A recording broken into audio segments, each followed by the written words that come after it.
We're going to lead them. So we're all up here representing the town, and these guys representing the town, Guy and I representing the bicentennial. And Red, would you come up with us? I see you're filming. Maybe Keith could. No, he says. He's just like, no. Okay, good, he's coming up. Red, who is president of the foundation. So we have all supporting parties here. And we're passing around, the friends are passing around Prosecco. Is Prosecco pink? No? Prosecco's white. And then the pink is the sparkling cider? It's lemonade, sparkling berry lemonade, non-alcoholic. Okay, non-alcoholic is pink. And the white one or the clear one is Prosecco. So how about being on the same plane? Well, yeah. We're going to do something first. So we're going to sing. Yeah. Maybe we can sing. And while we're waiting for the drinks to be passed out, we all would love to lead you in singing Happy 200th Birthday to Randolph. 1, 2, 3. Happy 200th birthday to you. Happy 200th birthday to you. Happy 200th birthday, dear Randolph. Happy 200th birthday to you. That was really bad.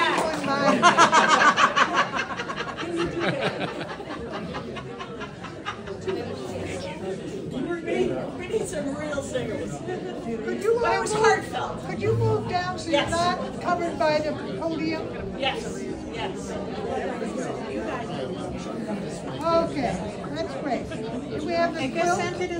Get it the same line.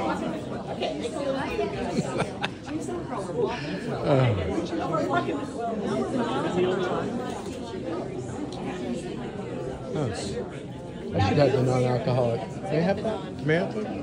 Yes. Thank you very much. Does everybody have a drink in their hand? Yeah. Not yet? Red, smile, look this way. Thank you. Let's go. I'm not shy. Who needs a drink? Raise your hand.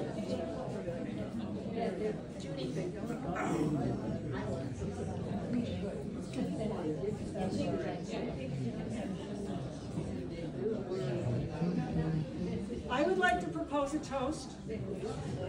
I first would like to preface that by saying I am so proud of my community. I am proud of every single one of you, everybody who's from away, who's helped. The spirit of community here is just astounding to me, and I'm so grateful to all of you. I'm so glad I live here. Here's to Randolph. Here's to Randolph. Salute. Salute. Wonderful job. Thank you. Thank you. Thank you for coming up. Sarah actually forgot something, and I also want to tell you something. When we started to work on the bicentennial way back 3.5 years ago, one of the actually first decisions we made as we were talking about the bicentennial was coming up with a logo to market it. And one of the first decisions we made doing that was that it was time to bring the town into the 21st century. So we decided right then and there that instead of the hiker dude, we were going to have a hiker dudette. And if you look at the logo for the town, you know, the seal here, it features the dudette. And having a daughter who worked on trail crew and lots, so very near and dear to me. But this little baby here, there was a revolution within the committee, and so we actually have dudettes and we have dudes. And you can buy either a dudette or a dude. Or both. Or both. I said, no, you can only do one per family. Not, like they're four Stevers under mom and dad. So each one of those families could have a dude. But we can't, we got to limit the amounts of these things running around town. I have 60 of these in my barn. 60. Okay, 2 limited, or I'm going to have an army of dudes and dudettes in my yard. And that's fine, because that's the object. We are challenging all of you to do what I gather 2 people have done, but I know the Uberkers have done it. If you've driven by the Uberkers driveway, you see the dudette by their mailbox, all decorated. So the object is to have you buy a dudette or a dude, and we are asking for $10 simply to cover the cost of material. All right, and then you go and decorate it in any way you want. You could put it in period costume. You could make it look like an Andy Warhol dudette. You can do anything you want with it. Dress it up any way you want to. And then, on August 1st and the 2nd, and by 10 o'clock on the 3rd, we want them all at the Ravine House site. A veritable army of dudes and dudettes. Prizes will be given. For the most original, the most whatever, there'll be a bunch of prizes. But please, we hope you participate. And, when you finish it, put it like the Uberkers did in your driveway. But then on the celebration weekend, bring it down so we can have them all down at the Ravine House site at once. And one last thing talking about that, I agree with Sarah. Okay, on August 3rd, which is the second of the 2 dinners, we are going to try this again, namely singing Happy Birthday.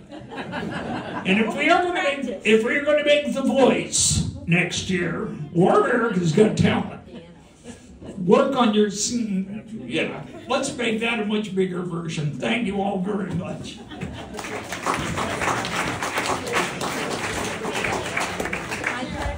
Can you tell that the dudes and the dudettes are Guy's favorite project of the whole bicentennial? and again, thanks to the Bradleys and the Woodruffs who have been the ones to create these. Lauren? Tell people, the army is in our barn, and there is a wooden box there near the army. So if you want one of these and you come to our house and we are not there, over lunch, all the way through the center of the barn, seriously, there's a lot of dudes and dudettes. So feel free to just grab one and toss $10 in the box, and we'll call it good, all right? Because there's a lot of them. And actually, we have 6 of them here today if you'd like to take a little friend home. All right, we are going to move on to the last of the 2 trivia questions. And Steve Texar, I want you to know that we know that you were late. But before you arrived, we were singing your creative praises.